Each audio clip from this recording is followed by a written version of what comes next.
Bugün Azərbaycanda satılan saxta yuyucu vasitələr haqqında qısa bir xülasə. Heç olubmu, bahalı tanınmış bir yuyucu toz alırsınız, amma paltardakı ləkə olduğu kimi qalır. Bax, məsələ ondadır ki, bazarda saxta məhsullar həddindən artıq çoxalıb və mənbələr də məhz bundan bəhs edir. Deməli, birincisi, ən böyük problem odur ki, bu saxtakarlığı üzə çıxarmaq demək olar mümkün deyil.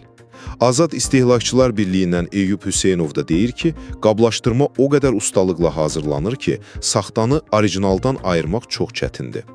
Qiyməti də heç ucuz olmur. Yaxşı, bəs nə etmək olar? İkincisi, orijinallığı yoxlamağın bir neçə sadə yolu var. Məsələn, telefonunuzla məhsulun üzərindəki QR və ya barkodu skan edə bilərsiniz. Həm də, bilirsiniz, qablaşdırmanın özünə fikir verin. Çap keyfiyyəti necədir, qapağı möhkəmdirmi, tarixlər yerindədirmi? Amma bu təkcə pul məsələsi deyil əlbəttə.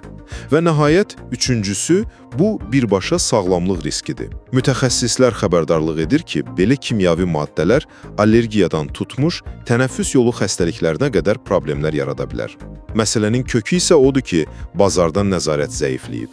Əvvəllər məhsulları yoxlayan Nazirlər Kabinetinin vacib bir qərarı var idi, amma indi o da ləğv edilib. Beləliklə, bir sözlə bazardakı nəzarətsizlik həm cibimizə, həm də sağlamlığımıza birbaşa təhlükə yaradır.